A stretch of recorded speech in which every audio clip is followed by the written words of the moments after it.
their first time here, other than our presenters, perhaps. Anybody? So welcome. We're so happy that you're here. We hope that you guys all picked up some coffee. We'd like to thank Barney's for that, and also for this really great space. We want to thank Rollins Entrepreneur, the Center for Entrepreneurship, that they are our host here. I'd also like to give a little shout out to also our sponsors, our organizers, Stephanie, and we have Angela, and we have Randall back there. And Jan is not here today, so we miss him, and we're sending him hugs to him. We are also live streaming today at Canvas Orlando. That is a co-working space, and we will be expanding our outreach into the community.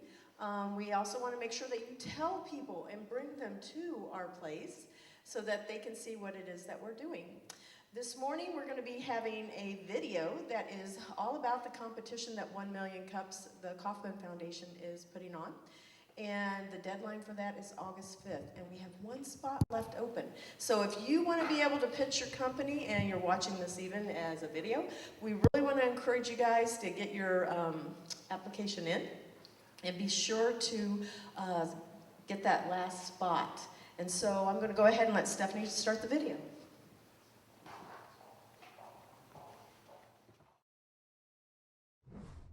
We're looking for 1 in a million. What does 1 in a million look like? Have you ever seen it? Does it look like this? Or this?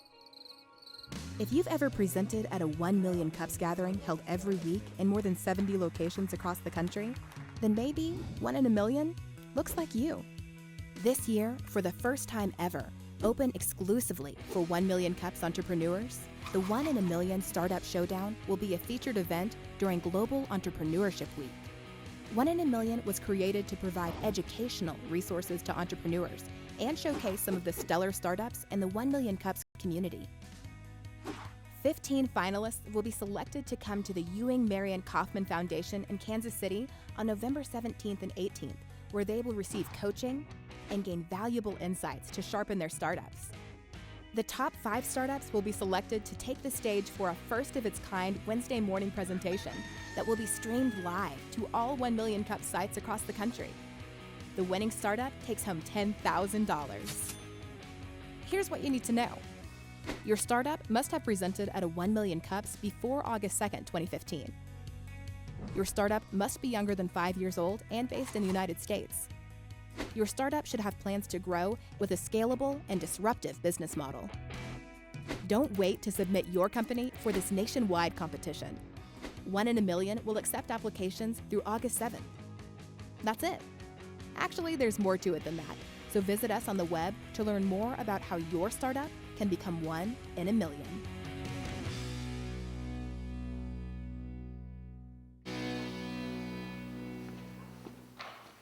Okay, so that was the competition video, and we really want to, again, encourage you all to be able to come and submit your application if you have not done so, so you'll be eligible for it. It's a really great prize to get and a lot of visibility.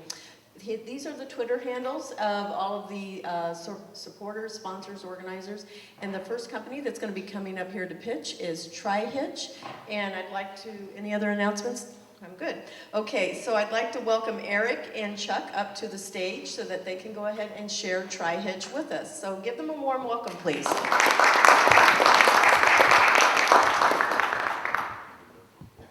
Good morning. Thank you for having us here today. Chuck and I, as was mentioned, we're with Hitch Crowdsourced Delivery. Our Twitter handle is Hitch.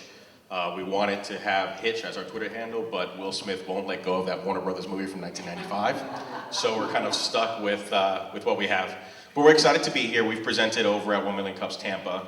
We'll be doing St. Petersburg next month, and we're happy to be here as we try and connect the National Geographic corridor for Tampa and Orlando. Tell you a little bit about what we do. As we mentioned, Hitch Crowdsourced Delivery, we launched officially December of 2014, but I personally consider that our soft launch because it's the holidays and we had an opportunity to try things and test things out prior to letting the world know that we're out there. We are just in Tampa. We're getting ready to launch this week, in fact, officially in Orlando. The app is available globally, but as any startup will tell you, marketing dollars means we have to be scalable responsibly. So we're in Tampa, we'll be doing Orlando, and hopefully we'll be doing some markets outside of the state of Florida between now and the end of the year.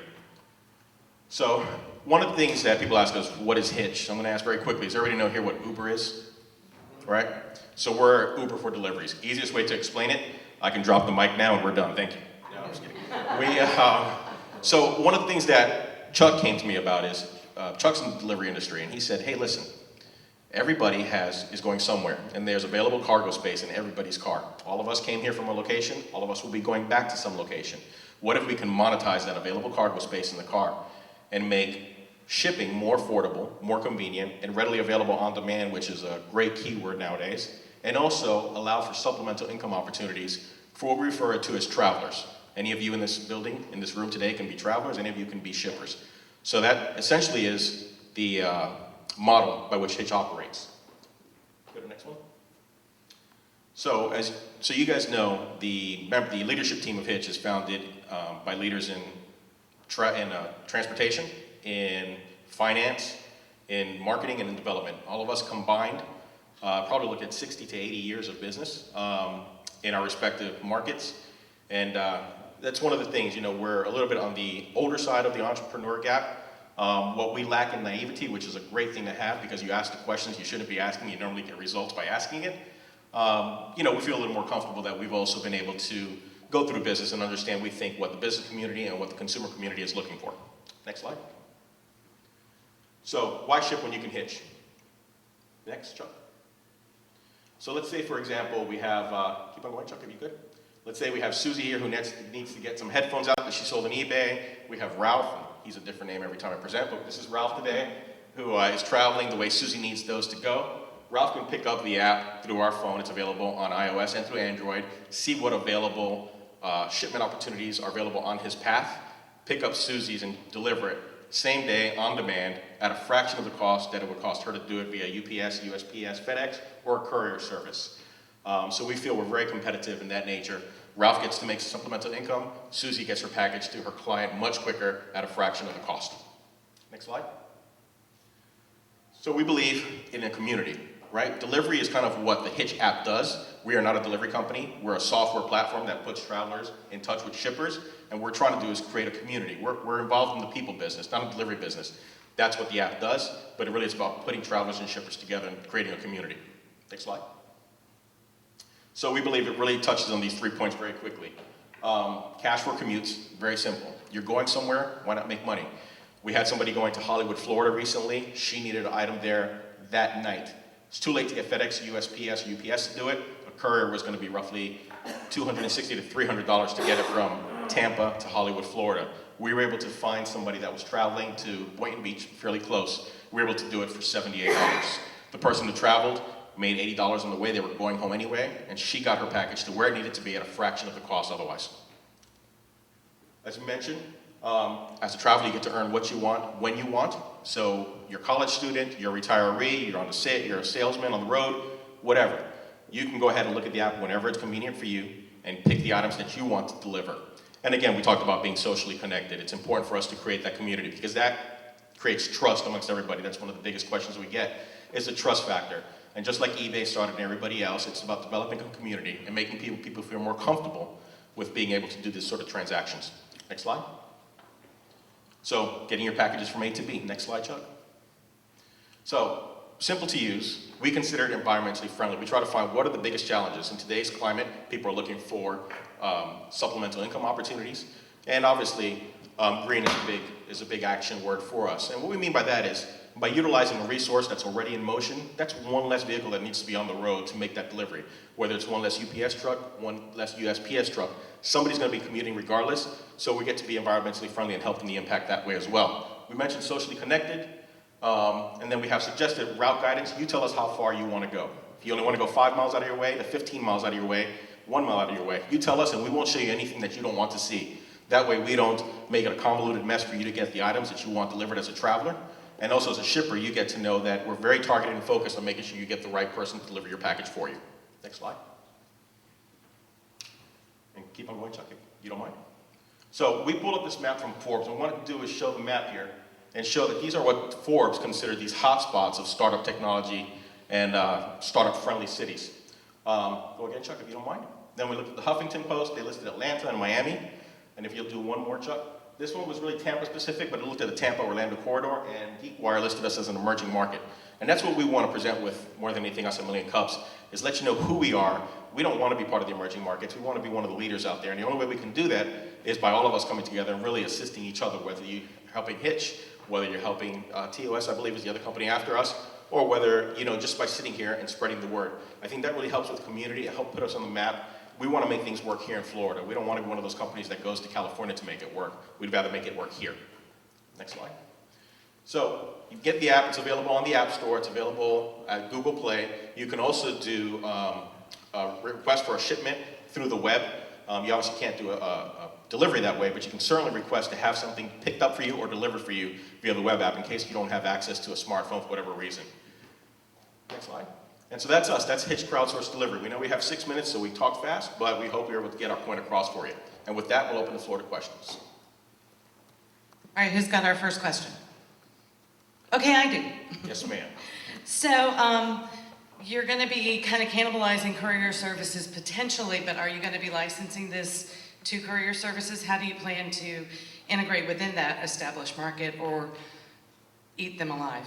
Well, that's a great question. Ultimately, we'd love to eat them alive. What we're able to do in Tampa specifically, and to a lesser extent Orlando, is that Chuck's background in delivery, he's also the owner of several traditional courier services. So as we're building this network, we wanted to make sure we can fulfill the delivery requests that are made for us via the app. So when we don't have an available traveler, which will happen as we're building the network, we're able to cannibalize his courier company to make sure that those deliveries always happen so that people feel comfortable in making sure that those deliveries take place. As we expand and we scale to other markets, nothing is set in stone, but we have looked at an initial rollout in a particular market of partnering with a particular courier company as those particular markets develop their traveler base, making sure that we can go ahead and partner with that courier company to make sure deliveries happen in those particular markets.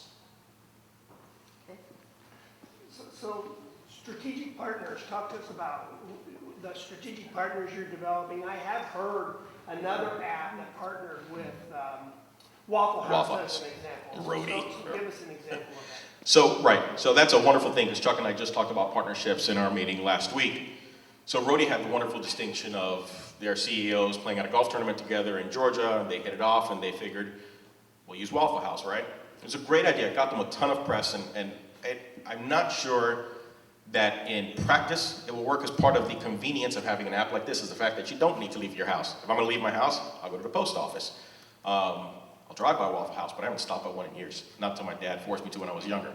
But the point is that they got wonderful press and wonderful publicity out of it. So we're trying to find natural partners that will work. There's a ton of small businesses that would like to be able to offer delivery services, not only same-day delivery services as well. They can't compete with Amazon's. They can't compete with everybody else right now for that factor. So we've looked at everything from something like a Pottery Barn, which a lot of people, for example, want to get furniture delivered that's a floor model, but they don't have a vehicle that fits in, so they got to come back with a buddy's truck. We can do it for a fraction of the cost, just use the Hitch app. We're partnering with a couple of sports stores in Tampa, Florida for things where deliveries, like of tennis rackets, when they drop them off, things like that. We're trying to find those small markets. We did some stuff for Whole Foods early on in Tampa. That's a little bit different because if it's fresh food and goods, you need to have a refrigerated vehicle, and certainly that's a hard find to find somebody that has a refrigerated vehicle. We did find one, believe it or not, that did work for us. But really, we're trying to find those small businesses who would like to get a footprint and a foothold in developing a same-day delivery type of service. Yes, sir. The examples you just used are great examples. You, on the presentation, used the example of delivering the headphones.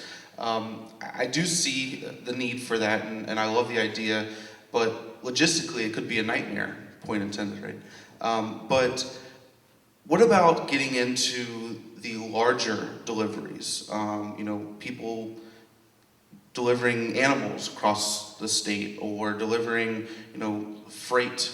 Someone that has a F-350 dually, then pulling a big, gooseneck trailer, they could use your service. Am I understanding that correctly? Absolutely. So it's really a fine line of distinction there. What I mean by that is, obviously everybody knows the issues that Uber and Lyft are having with legalities in their different marketplaces, as whether or not they're a transportation company, whether or not they're an employer. So when you come to deliveries or something along those lines, there are guidelines as to weight limitations, as to what you can do. It's very important to understand that we are not a delivery company. We're strictly a software company, and we're putting those together. So our terms of service let people know that, hey, if you have a vehicle weight over a certain amount, Technically, you're not supposed to use the Hitch app to make those deliveries because that puts you into a certain classification for insurance and licensing. But if somebody has a dually and they use the app to pick up a whole slew of IKEA furniture for somebody and deliver it, we can't stop them from doing that. We don't encourage it, but we don't discourage it as well. It's really not our place to do that. We strictly make it available for people to have that connection. So they can certainly do that if they wanted to. So I have a business here in Orlando, and we ship all over Florida. We have several locations throughout the U.S., and so that would be, when you guys expand. But for your availability now, I guess, what do you offer now as far as shipping out of Orlando, and when would you be able to, I guess, do more? What all does that entail? Yeah, well, as I mentioned the example of Tampa to Hollywood, Florida. That's very unique because, you have to have that traveler base. Once we build up the traveler base more, we're going to have, it's like ants. People are going everywhere. We'll be able to piggyback. But as we go through, the big important thing that separates us from our competitor, Roadie, or any other competitors that are out there right now, is the fact that we have the resource of a courier company, 2 of them actually, that we can go ahead and cannibalize if we need that to happen. So in your example of Orlando, we have a company in Pinellas Park, Florida, which is just outside of St. Petersburg, who does deliveries with a manufacturer in Lakeland, Florida. They usually use UPS to get they provide uniforms for schools. So they use UPS to go back and forth. It's about $68, $70 based on weight. We're able to do that transaction with them because we don't base it on weight, we base it on distance. And for them, it's about $18. It's significant cost savings. They have a delivery going almost every day or a shipment coming back. So, we try and be local, but because it's a natural corridor for us, Orlando to Tampa, that's a little different in terms of logistics. We can certainly make that happen. And then depending on where you want to go from there, we'll do our best to fulfill that request. But it's important to note as we grow, there's not going to be a traveler available all the time, right? We're having that cannibalization of the courier company currently. Eventually, that's not a sustainable model for us. We want to do it now to get people used to using it. And there might be a time we notify you, hey, there's an hour, a Hitch traveler hasn't picked it up yet. We notify you via email. We notify you via text push. And we try our best to find one for you. But we'll certainly bend over backwards to accommodate anything logistically, especially now at the early part of the startup for us. And with you having a business in Orlando, we'd love to be able to provide those services for you. Yes, sir. How do you determine pricing, and what about insurance? You could be carrying something worth a lot of money. Who's covering the cost if there's an incident that either destroys or damages what you're carrying? Right. So we'll take that in 2 parts. So we'll talk the insurance part first. So when it comes to insurance, what we don't recommend is if you have a Rolex watch, don't use this service to ship your Rolex. We ask for a little bit of common sense when it comes to what you're shipping and what you're sending out. When it comes as far as insurance, because we're a new startup and we have approved volume, we cannot offer any insurance because nobody will insure us at this point based on our volume levels. But what we can tell you is that we have vetted the people who sign up, and not specifically, but when they sign up, they give us a bank account, for example. We have their information as they go through the sign-up process, social security number, things like that, because we've got to pay them. So as we're getting all that information, we feel fairly confident with all the data points that we're able to pull. We're tracking your phone, so when you deliver something, you're geotagged, so we know within, what's the distance from the geotagging when somebody delivers a package? A couple of meters? Yeah. A couple of meters that you deliver the package. So my point is, we know your bank account, we know your friends, we're tracking your phone, all that is disclosed when you sign up. It's not the brightest thing to steal something. If there is damage that happens, that's something that we're discussing at this point. We want to make sure everybody feels comfortable, because even though we're a software company, we've talked about it, we're very cognizant that if something goes wrong, it's not going to be, I'm going to pick on you with the green shirt, it's not going to be Mr. Green shirt and Mr. Gray shirt, it's not going to be their problem. They're going to say, Hitch damage my package. We're very cognizant of that. But we got to be realistic also in terms of what we can offer based on legalities. We don't want to open ourselves to become an insurance company. You had a second part of the question. I'm sorry, I can't recall. What was the second part? Pricing. So that's very interesting. When we started the application, nobody determined, or nobody could have thought that gas was going to go down. So our initial algorithm was based on the price of gas and mileage and a flat fee. Once gas went down, it wasn't so much a profit sector for us that concerned us. It was making sure that it was valuable time for the traveler to be able to accept the request to do it. So we changed it. So now it's a flat fee, plus we use 23 cents a mile, which is the median price that the IRS reimburses for business travel. But the flat fee right now goes directly totally to the traveler. So if I turn around and give a package to Chuck, no matter what, that person's gonna make between $6 and $7. That's just the flat fee. And then it's 23 cents a mile on top of that. How do you make your money? How do we make our money? So after we have this rollout period, again, all the money right now goes to the traveler minus the processing company, which is Stripe, who we use, that takes their fee. And a small percentage, 2%, 2.5%, whatever it is they take. Eventually, we'll take a small percentage as well, probably between 50 cents and $1, that we'll go ahead and take out of that transaction. So to give you an idea, out of $10, let's say Stripe takes 25 cents, we'll take $1. That means out of $10, the traveler will make $8.75 on a $10 fare. It doesn't sound like a lot, but our point is, if you were already going that way anyway, you weren't going to make the $8.75 because you were just driving that way. So why not just take a package and drop it off on the way? And hey, you paid for your gas. That's money that doesn't come out of your pocket that we put back in for you. I have a community suggestion based on a 1 Million Cups presenter. Yes. There's an organization called lateshipment.com, and they're part of the Rip It Sports Group. They've evolved from there, and they presented with us about 6 months ago. I would recommend you check out their website and get in touch with them. They're doing a lot in terms of logistics management, and they are looking to help mentor companies in logistics as part of their PR and community relations strategy. So I would connect with them. So it's lateshipment.com, and I would just make a note to get with them. So we also try and offer community. All right. I just figured somebody had to come up with another question because I think there's more to cover with you. When you're reverse engineering something with a company and you're looking at your exit strategy, that's one reason to reverse engineer. Another reason to reverse engineer is who would actually ultimately see the greatest benefit from buying our app. And so let's pretend the CEO of Enterprise Holdings was in the room. They own National, Alamo, and Enterprise. They're thinking, how can we make extra money? Number one, they can make extra money selling insurances like they do on cars already. They can get insured because they already have the clout.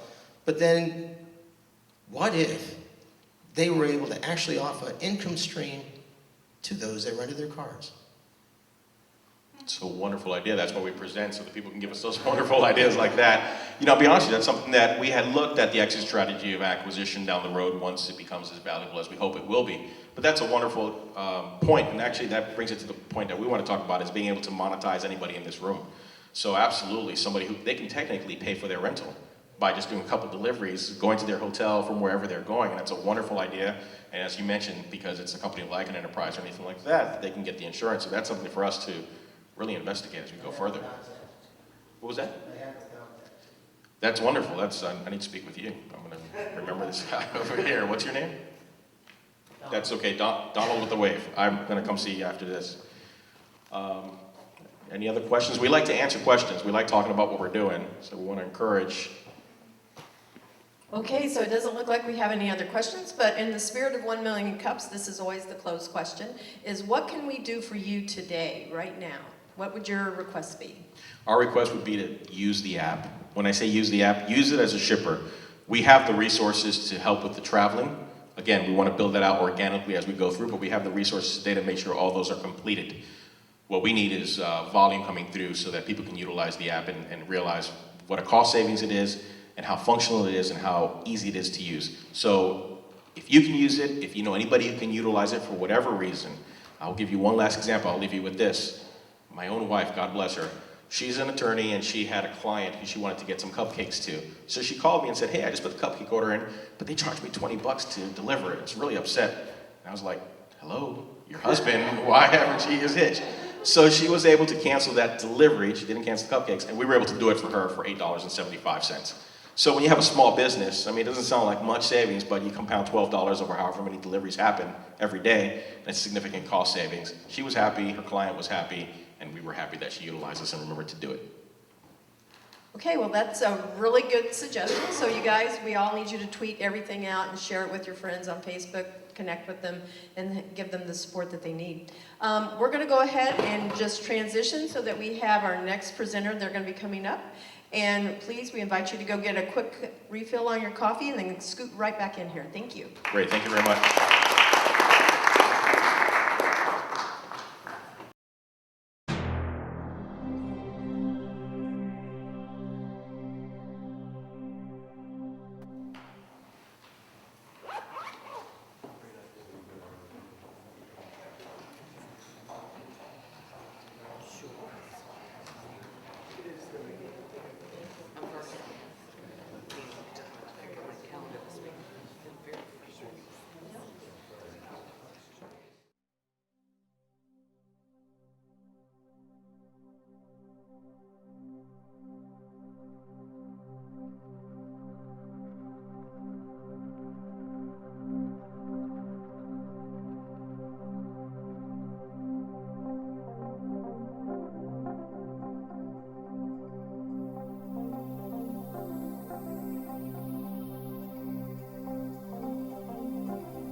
was my warm-up.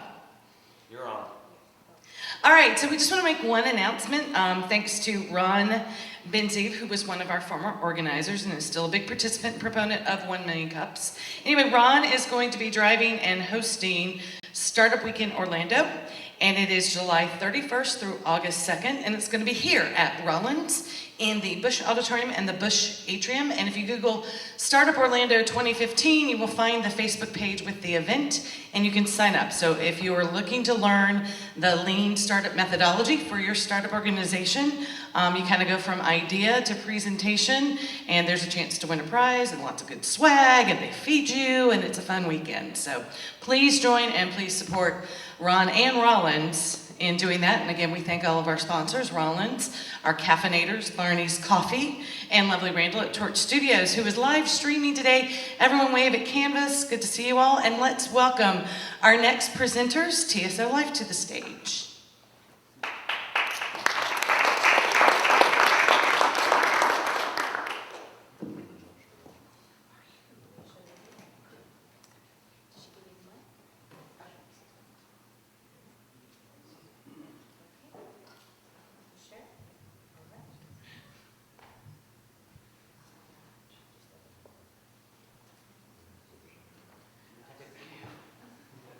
Other PowerPoint.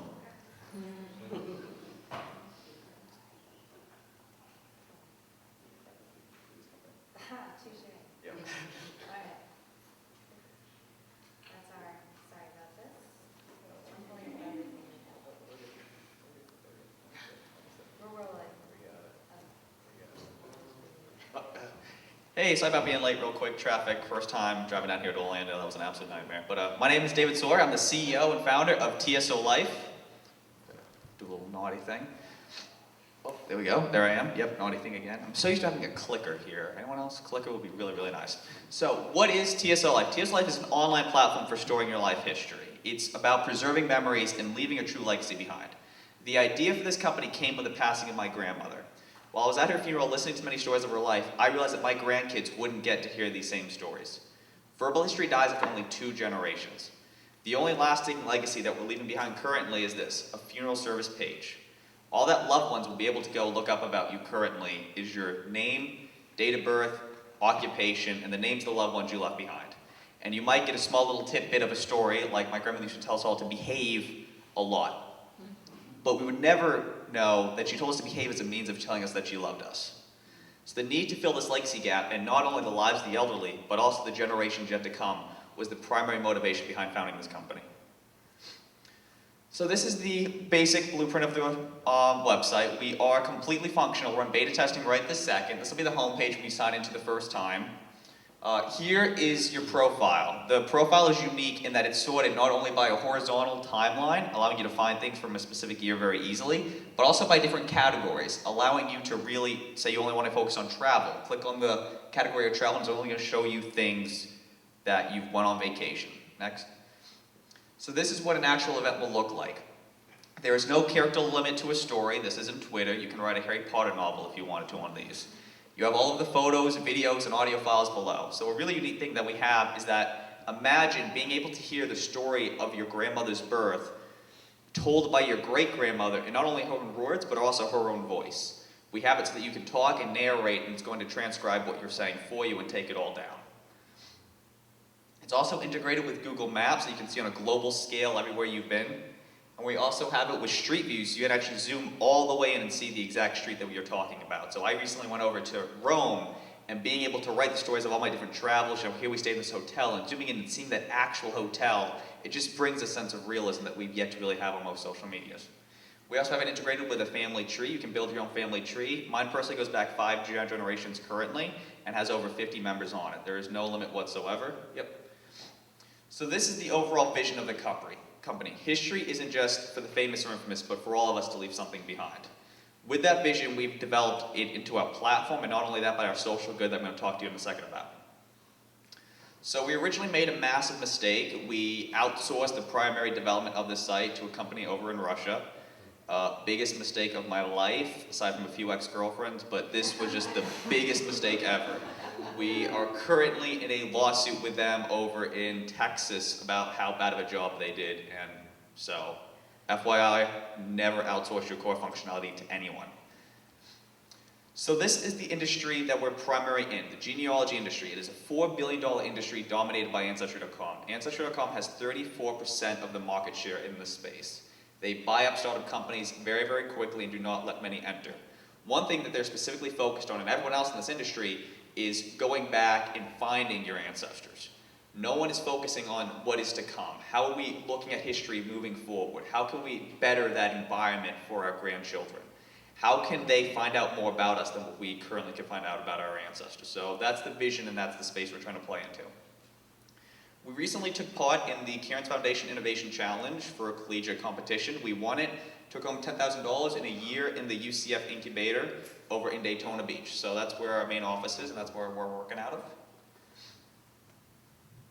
So one thing I mentioned about this, the social good that we did, we actually beta tested this site in several nursing homes in the Volusia County area. We sat down with World War II veterans and took down their life story. And one thing that we did is we didn't just ask them about their war experience, but their entire life, because we're not just about one era, we're about the entire time period. And so we've actually got over 3 grants to actually test this in nursing home depression, which is currently at 50% in the United States. 1 in 2 people living in a nursing home today are clinically depressed. Not just feeling sad every once in a while, but clinically depressed. That is a major issue with our society that we are trying to do good and fix. So we've been working in a few nursing homes to actually test this ailment, and it's been going very, very well. We've already completed a lit review, and we're doing the preliminary research as we speak. And so this is our team. We have 8 of us, all from Stetson University, all undergraduates and working out of our dorms and now an office building. So we are just getting started out. We've been working at this about 7 months. We took in-house all of our functionality. We got 2 very good developers, and we're going full steam ahead. So I am really excited to be able to present to you my company today. That was pretty fast. I am from Boston, so I do talk fast. So if you have any questions, let me know, and I can go back and help you out. But thank you.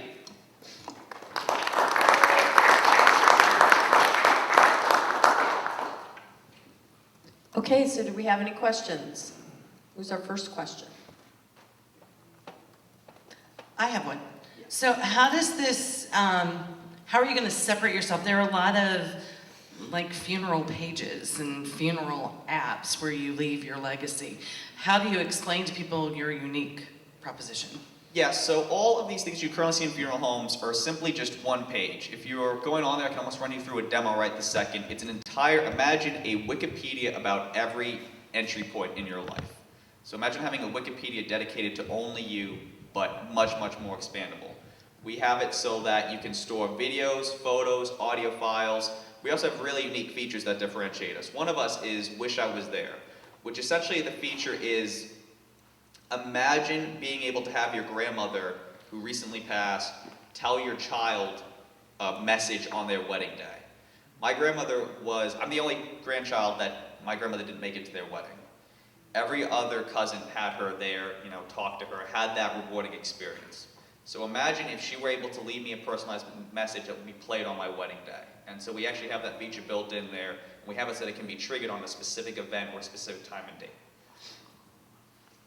What is the process of, logging in? How would it be private logins for each family member? Would they create their own page and share it within the family member? So the unique thing about our site too is that every individual story has its own privacy setting. So every single one you can either make it private, personal, or public, allowing you to truly customize who's going to be able to tell and hear all these deeply personal stories and informations.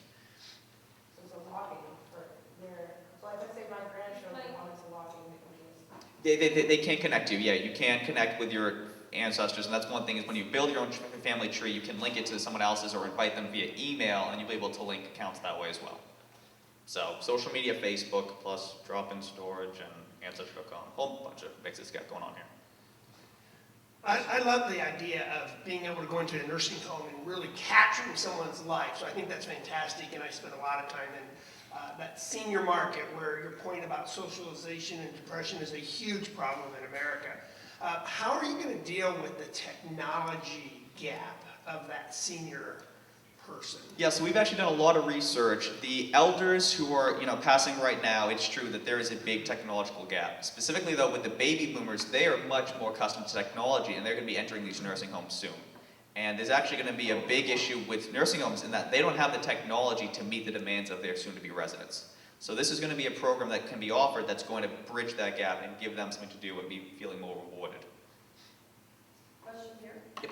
I absolutely love this. I've actually used Ancestry.com to track my family all the way back to the 1700s, and it was very difficult because it's cool to find a World War II draft card or 1800 century or something of that nature, and say, hey, wow, this person lived here, but you're missing the whole story, right? You're missing who they were, what they did, and what you're doing here is absolutely phenomenal.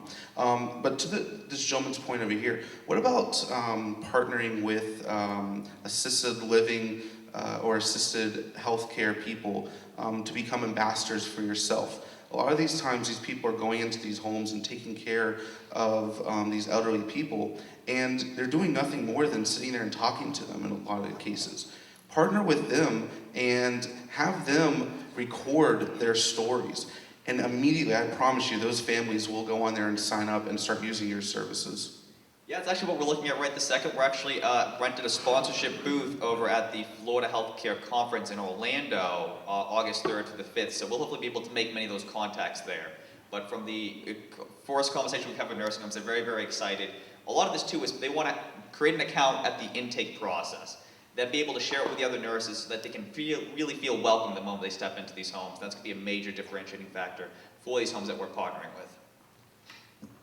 Oh, a question up front. I have a question though too, an observation really is that there's a lot of nonprofits that also specialize in this area too. One of them is Seniors First. I see that you have a lot of collaborative opportunities to work together. So I'm just throwing that one out. You have a question over there first? Okay. I'm going to ask the two questions. The first one is business model. How do you generate revenues? Yeah, so essentially it is a one-time fee only. That is a major differentiation between us and every other player in this space, is they're all based on subscription models, and subscription cannot sustain forever. So we are going to give the accounts, they have different features and everything, and we have 3 different tier packages. Every tier package will come with its own storage amount too. Calculated, I'm a finance major, go Stetson Finance. I calculated out all of the costs for the future, brought them all back to present day value, and I figured out how much we would have to put into a fund where the interest alone would be generated enough to cover all future costs. So that is how we actually make money, as a one-time fee at the first bit, and that's going to cover all costs. So we copied and pasted the business model of a cemetery and brought it into technology. And second question? I'm a Crummer MBA. Go Crummer. So the inevitable question is, there's an urban saying TSOL, so what's TSO stand for? TSOLife is the story of life. That's the story of life. Okay. All right. On an insurance company, I promise. Okay, let's say I want to leave a legacy for my kids, and that legacy would be, what was hitting me, I've written hundreds of songs. A lot of people don't know that side of who I am, but I'm also a writer. So you can go to my Facebook page and look back, and I'll go to Qzio and I'll frame, quotes, right? You'll probably find like 400 quotes on there. I could take all those things and build a catalog so that down the road they can go back and go, I wonder what Grandpa's quotes were. What were the songs that he wrote? And if people can see a legacy building component, I was wondering if you have something that kind of fits that space, or if that's something for you to look at so that will interest the people that may have the money, the expendable income. The older ones are going, oh, crap, I'm about to die. I wonder if I'll invest X number of dollars to make sure I leave something that stays. But one of my questions was already taken care of. Thank you for doing that. What was your long-term plan for being able to sustain this so it's still there after I'm gone? Yeah, no, it's essentially that's all the costs are built into a first-time fee, is so that we've calculated all the costs and the interest alone. Storage is getting infinitely cheaper online too, and being able to keep up with the cloud is the main. This business model wasn't possible 5 years ago without the cloud coming into play. But now with us being able to forecast the cost of how much it's going to exactly cost to host the site on the cloud with the hosting, the servers, the rack space, we have it all calculated, and that one-time fee is going to take care of that for you. So even if only 20 people sign up and then the site never happens again, it will still last on for generations to come because of how we set up the business model. I have a question. Yep. Good morning, Dave. This is a fantastic idea. I'm just going to comment really quick because I come from a family of farmers who migrated here, and I would love to know their story. So unfortunately, they passed away before I could ask. So this is a great idea. Secondly, who's hosting your data? Where is your cloud being hosted? We're using the Amazon Cloud Storage, which is the second most safe facility behind Google, and that's where all of the costs are done right the second for. Have you, this is on a side note, have you looked at how expensive it is to get the data out of there if you ever want to take it out? It would be, if you want, the unique thing too is we have it mixed in where you can print out books and everything too down the road. We can have it so that, you can take information down for free. It's no issue whatsoever. But we're partnering up with sites such as Shutterfly to be able to create unique albums for you to take home as well and print out and have an add-on feature down the road. Got it, thank you. Question over here, please. Do you have an availability for, I guess, like general searching? I would imagine there's probably people that just, I'm interested in World War II, so I would like to hear all of the stories. Is that an option? Yeah, so that's actually the big vision for this company, is just imagine that this is the place where you would go and find any first-hand account on any event. Is currently we have Twitter, where you're going to go look at, little tweets on an event that happened. Imagine having the first-person account on anything, and not only just having photos, commentary, all this just right there in a click of a mouse. So currently we're going to have it called a global category. If I want to go type in Korean War, I'm going to get everyone's viewpoint on. I'm going to get all these stories so that history students down the road can go and actually look at the site and have all these first-person accounts right there at their disposal. Attorneys would be a really good strategic partner for you, because people that go in and write up living wills, they're at that point in their lives where they're thinking about their legacy and sharing that. So partnering with a big law firm is an idea to think about, and give this as part of the living will package, or living trust package. That'd be pretty neat. I can order that one. Yep. Have you put together a real good example? And when I say that is because I have become, over the last 3 years, affiliated with the John Goodman Group. They're the largest assisted living company probably in the world right now. If you were to show a real good example to a group in one of these homes along with their family present, I would think that would take off tremendously. And they're very event oriented. They love to have events every day of the week. And if you had a good example showing them exactly what it would look like, I think that would be. Yeah, we have mine, which isn't too bad. I'm trying to add stories that's going on, but I mean, we're working with veterans right this second. We have some of their accounts that we show off as well. We have really, really unique thing that happens when we're interviewing these veterans. 2 of them were in the exact same battle. They were both in the Navy. One of their ships sank, and the other guy's ship was the one that was pulling them on board, and they never knew this. And so we actually facilitated that conversation and had them realize, and it was very emotional for the both of them. But we've had those type of things just sitting there in the nursing homes. It's so rewarding, it's not even funny. So we do have those stories. We do have that on the accounts right now. That is what we show off when we go into other nursing homes. You mentioned having a vision for people to be able to search like Korean War and have all these first-hand accounts. But then you also said people might want to set their accounts to private. Is the privacy functionality by account or by story? By story. Okay, fantastic. I have a follow-up to the idea of partnering with a law firm. I think partnering is a good idea, but I would think if you pitched the law firm and said to them, this is a value add to your package, that's the way to approach that they're giving it away, but they're paying you, and give them a wholesale type of pricing. So just my suggestion as a follow-on. We have a question over here again. So you said that having the searchability for general information is what you would like to get to. So I'd imagine, I guess your barrier of entry would be paying to put the information on there for the individual, right? Is there some sort of option, just maybe it's some sort of philanthropic kind of a thing of where people just want to share their stories, like if you're in these nursing homes, just for content to kind of beef up the site, to beef up your database of information. Yeah, so the actual finding of information is completely free on our site. You know, that's one thing that differentiates us from the other industry models right this second. We do have to make money somehow. In my goal, my vision is, you know, the government will go in and sponsor the nursing homes to do it because it's lowering nursing home depression. We're testing grants for that. And then that's going to be completely free for the residents there. That is my dream. That's the goal. The baby boomers that have more of disposable income that are looking for a hobby, they're going to be paying for accounts, no problem. The unique thing that we're trying to do is the actual demographic for genealogy is all 55 and over and usually women. The unique thing about our site is we're actually testing very, very well with the millennials, specifically baby mothers. I mean, mothers of just babies, there we go.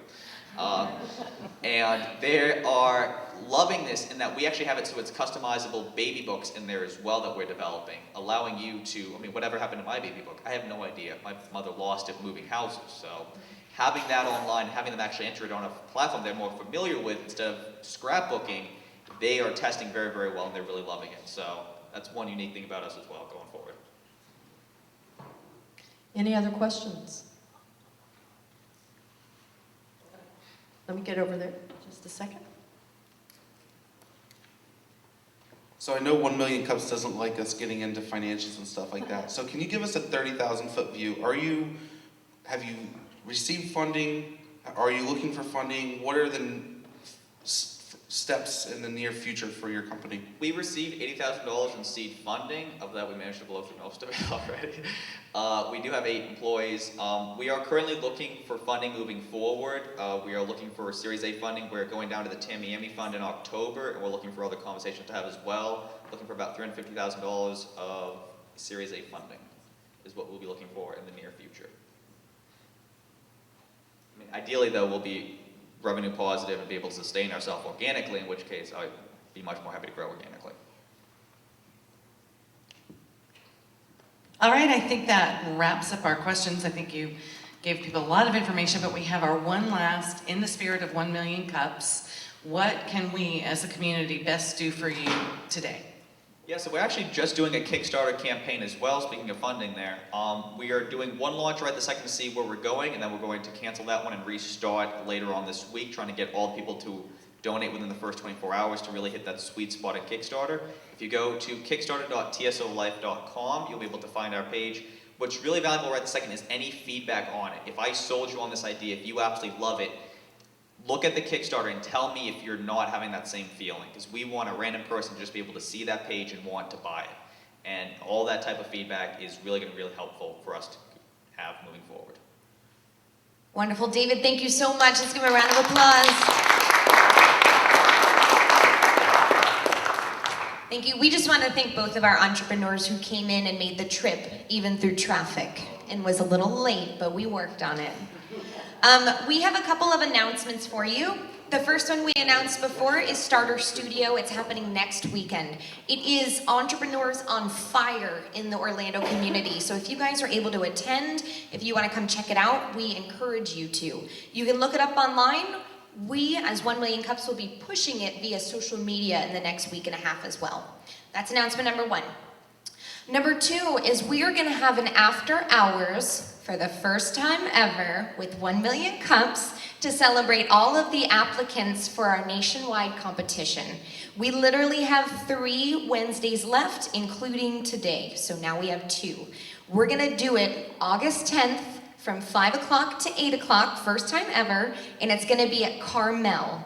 If you sign up and attend, you get a free drink as well as a free appetizer. So it's going to be really fun. It's really exciting to do something out of the norm for 1 Million Cups. So we want to try to spread the love.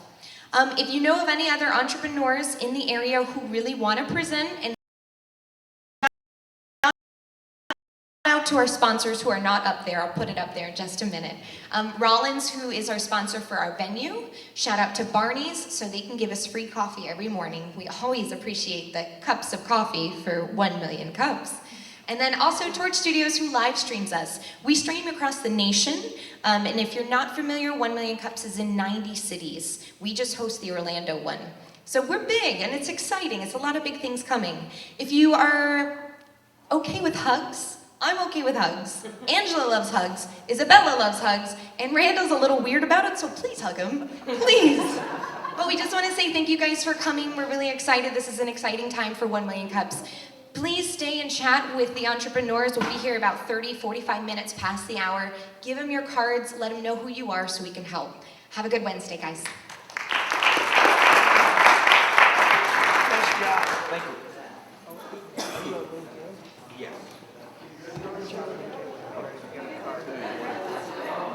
You know, attorneys are.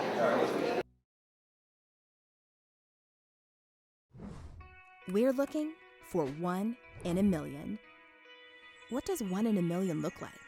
Have you ever seen it? Does it look like this? Or this? If you've ever presented at a 1 Million Cups gathering held every week in more than 70 locations across the country, then maybe 1 in a million looks like you. This year, for the first time ever, open exclusively for 1 Million Cups entrepreneurs, the 1 in a Million Startup Showdown will be a featured event during Global Entrepreneurship Week. 1 in a Million was created to provide educational resources to entrepreneurs and showcase some of the stellar startups in the 1 Million Cups community.